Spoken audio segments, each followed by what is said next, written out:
The Australian Championship is set to get underway this weekend. This is a very, very exciting time for Australian football. Some clubs with great history and some clubs who are coming off some fantastic seasons in their respective individual leagues. And I'm very fascinated, I'm sure you guys are too, to see how this competition plays out. This is the first edition of it, and we'll see if it evolves in future years.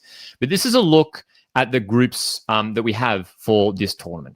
So we're going to be talking about what we can see from these groups, who I think will come out on top in these groups. The top two teams from each group go through to the knockout stage, and of course, playing all the way through to the Australian Championship final, which will be played early December. All these teams here will be playing each other home and away. So 6 matches for each side in the group phase. Group A has Broadmeadow Magic, Moreton City Excelsior from Queensland, South Melbourne, and Sydney Olympic. First of all, Group A. I mean, we'd love to hear from you guys. Who is catching your eye as a team in that group who could make the breakthrough and be that top team and the top two to go through from this group as well? I think we do have to acknowledge South Melbourne. This is a team with such a rich history in Australian football. Some fantastic Australian footballers have come through that club, and they could well be one of the real powerhouses in this competition. We know their past NPL Victoria season this year. They weren't necessarily one of the top teams in that competition, but entering the Australian Championship here, they will have high hopes. Coming up against Sydney Olympic, who again had a bit of a not the best season in NPL New South Wales, Moreton City Excelsior, champions from Queensland, the premiers, I should say, from Queensland, Broadmeadow Magic from the Newcastle area, of course. So you've got a really fascinating mix of teams here. Dom in our live chat says, come on, Moreton City. And of course, we shouldn't forget, it's great that we've learned a lot about these sides in the Australia Cup competition as well. Moreton City Excelsior had a good run in the Australia Cup last year, got some big results. Broadmeadow Magic, they could be a real surprise team in this tournament as well. They could really cause some upsets. I could see that happening. But South Melbourne, I reckon they do top the group.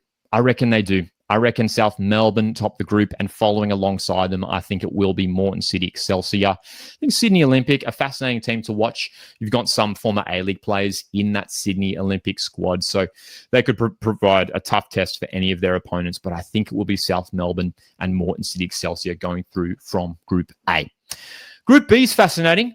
Heidelberg United, Marconi Stallions, South Hobart, and Wollongong Wolves. Great that we've got, teams from all over the country here once again as well. South Hobart from Tasmania. We know they were in the round of 32 of the Australia Cup.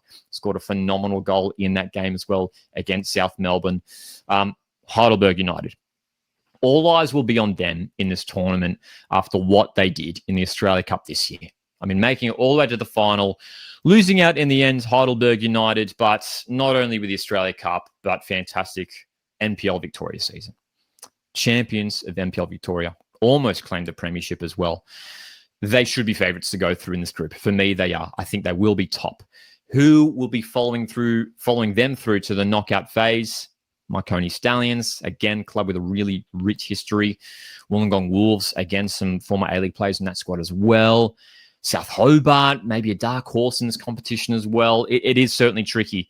I tell you what, I'm going to say Wollongong Wolves. I think Wollongong Wolves go through second. I feel like they're a team who, look, a lot of people have spoken about Wollongong Wolves as maybe another A-League expansion team. And who knows, maybe we'll see it down the line potentially. I've been down to Wollongong for a few A-League games, and they've got a great stadium down there, and very curious to see how this Wolves side goes in the championship. Group C is fascinating as well. Avondale FC, premiers from NPL Victoria.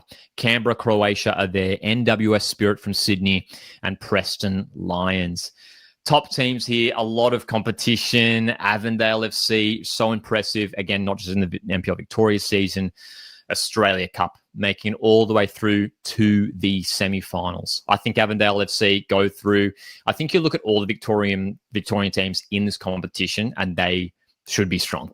This could potentially be a tournament where we see a lot of Victorian teams facing off in the knockout phase. So I'm going to say Avondale FC top the group in Group C. And I think Preston Lions follow them. I think they do. I think, look, NWS Spirit, great season for them in NPL New South Wales, but Preston Lions, sort of a sleeping giant in Australian football. Fantastic club. They bring some great crowds. So I think Avondale FC, Preston Lions, the two Victorian teams going through as well. And for Group D, West Apia, Bayswater City there, Metro Stars, Sydney United 58. It's going to be really interesting to see the derby match between West Apia and Sydney United 58, the two Sydney clubs there facing off. Bayswater City, the premiers from WA. What can they provide in this tournament? Metro Stars. I think they're a team to watch in this competition as well. I think actually Metro Stars top this group. They're a team who we regularly see on the Australia Cup final stage. They've got some fantastic players in that squad. I think they top Group D. And I think following them through, I'm going to say West Apia. Which, hey, it's maybe a big upset to see Sydney United potentially miss out on the knockout phase. But I think it'll be Metro Stars, West Apia going through. And I tell you what, like looking at all these groups, there'll be some quality teams who are missing out here on the knockout phase of the tournament. But that's the beautiful thing about this tournament. Even in the group stage, we're going to have some really exciting and intense matchups here. And it really is tricky to predict. Feels like any one of these teams can top their group. Got so much quality all across this competition. So I'm expecting this to be a really sort of evenly matched competition where we won't see many like massive score lines, teams running away with games. But yeah, I'm going West Apia and Metro Stars to go through from this from Group D as well. Very excited for this tournament, Australian Championship kicking off this weekend. It's the first match day, South Melbourne hosting Sydney Olympic. Got some really exciting games coming up this week. And of course, it's great that these games are going to be free to watch for everyone in Australia on SBS, on their app, and I think some of the games are going to be on their TV channels as well. So make sure you catch the Australian Championship this season. It's a really tricky one to predict. It really is. It's going to be really entertaining stuff. So I can't wait to see how it all plays out, running through from October through to December. So again, drop your predictions for the Oz Championship below. Let me know what you guys think. How is this tournament going to go?